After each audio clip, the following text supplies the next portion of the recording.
はい、今回はね、洋梨を描いてみたいと思います。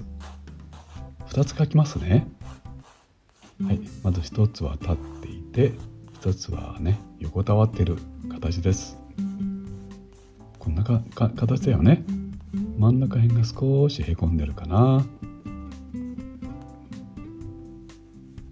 い、ここにね、ヘタがついて、お尻のとこもちょっと膨らませて変化つけようね。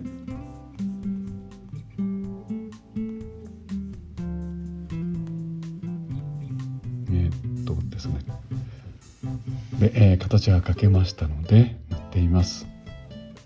まずイエローのディープと、そしてイエローオーカーをね混色して、ほらね、いいでしょ。なかなか色が、光はね右上から来ています。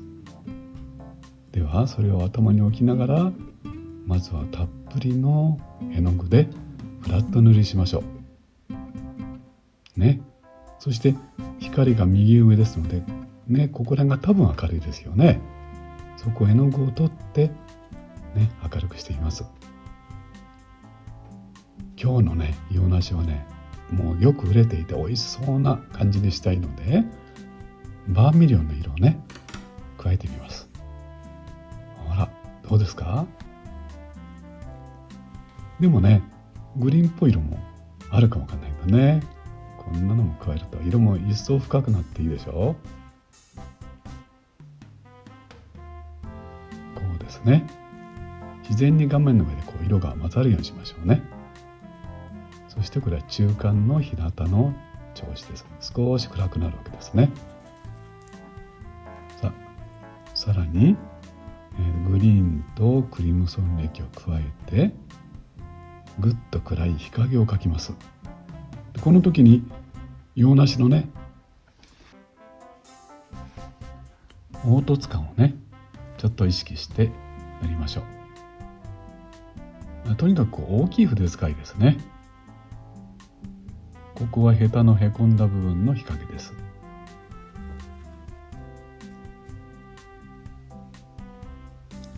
こんな感じですね。さあできてきました。もう一度ね、イエローのレモンとジョンブリアンでちょっとね柔らかな日向の色を加えますね。もうちょっと滑らかな感じになりましたね。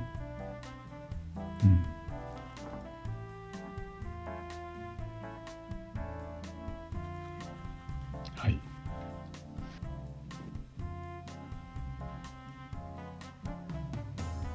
ね、色を重ねる。今度は反射の明るさですね。日陰の目の反射の明るさを作るために絵の具を取りました。これはね、ほら洋梨の表面ね、何か黒い点々がついてますよね。これを絵の具を飛ばすことでこれを表現してみます。そしてこれはヘダですね。こんな感じかな。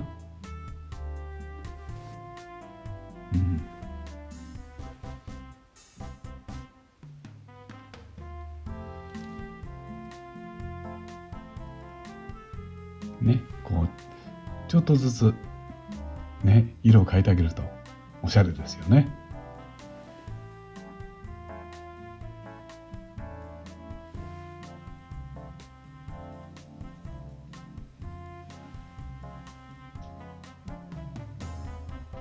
はい、どうでしょう。さて、洋梨かけたのでね、今度床ですね。今日は洋梨の色に合わせて少しこうテールベルトね、グリーン系の色に塗ってみようかな。これもとにかくたっぷりとした絵の具で大きい筆使いでのびのびと塗りましょうね。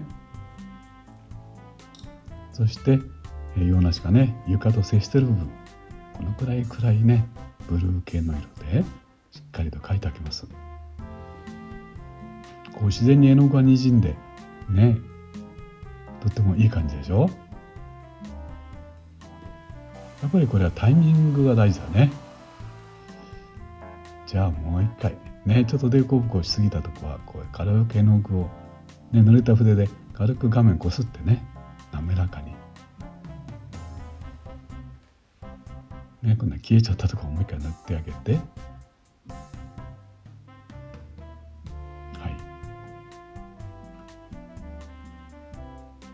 いね、影もちょっと弱いところ細くします。さあできましたね。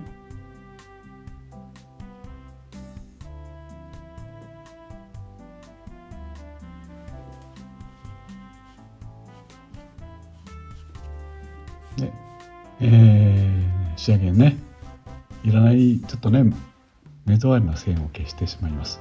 はい、出来上がりです。はい、今回は洋梨を描きました。柴崎はね、生徒の皆さんに絵のね、基礎のお勉強としてはね、こう野菜や果物を描いた方がいいですよって勧めてるんですね。それは皆さんがよく知ってるってことですもんね。それから、野菜や果物は形が比較的ね、シンプルなものが多いんですね。また色も結構はっきりしてます。固有色はね。そういう意味でね、絵の本当に基礎の勉強に役立つんですよ。そんな意味もあって、今回はね、この洋梨ですね。洋梨も、そうですね。微妙なね、形の違いは個性的にはいろいろあるんですけども、大きくは少しこうね、円錐形のような形で、それで真ん中辺が少しこう細くなってる。それが特徴でしょうね。また色もグリーンカッタのから黄色みの強いものもあるんですけども、今日は、こうよく売れたね、もうすぐ食べられそうな、そんな洋梨の色にしてみました。なかなか色を試しているうちにだんだん色が濁ってしまうっていうことがあるんですけども、でも最初言った通りね、基礎の勉強になりますからね、ぜひビデオをね、参考にして描いてみてください。はい。いかがでしたか？これからもね、私と一緒に水彩画を楽しんでいきましょう。はい。ということで、今からね、柴崎の質問相談コーナーを始めます。今回のね、ご相談者は、ハンヤルさんっていう方かな。読みにくいんだけどね。ご質問内容ね、読み上げますね。柴崎先生、こんばんは。はい、こんばんは。私はフィリピン人です。ね、フィリピンの方は見てくれてるんだね。ありがとう。私はアニメ風の女の子を描くのが大好きです。ですが、いつも描いているオリキャラの女の子を、描くたびに顔が違ってしまいます。どうすればいいですかって、そういうご相談なんですよ。そうね。ね、顔をね、描く。いつも同じように描けない。これは、ね、人間の手で描いてるから、ぴったり同じにならないのは当然ですけども、どうしてもこのお顔だとね、表情をね、描きたくなってしまうでしょ。で、表情ばっかりに注目するとね、あなたの気持ちがね、もうその絵の中にこういっぱい入ってしまって、笑ったり悲しんだりね、それをどう描こうって思うもんだから、顔の描き方がいつも一定しないんだね、きっと。で、柴崎は絵を描くときは、それは人間の顔であっても風景でもそうなんですけども、まずね、基本形っていうのを大事にするんですよ。だからあなたもお顔を描くときは、例えばそれが丸だったりね、そのキャラクターによりますね、三角だったりね、何かそういう基本形を決めましょう。そしてその上に目や鼻がくっついて笑ったり泣いたりというふうに考えましょう。だから基本形がしっかりしていれば、基本形はね、いつも同じ書けるでしょ。そうするときっとね、安定した表情を描くことができると思います。ね、ぜひね、試してみてください。それからやっぱり練習だね。頑張ってね。はい。さあ、ということで、どうでしたかね。もう絵を描いてると本当にいろいろと悩みありますね。今日の柴崎のこの話を聞いて役に立ったなと思われる方は、評価とね、そしてチャンネル登録もよろしくお願いします。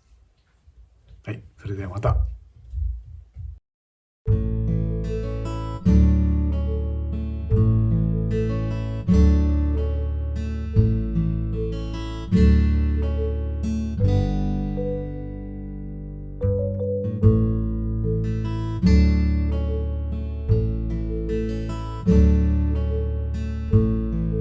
いかがでしたか？チャンネル登録もよろしくお願いいたします。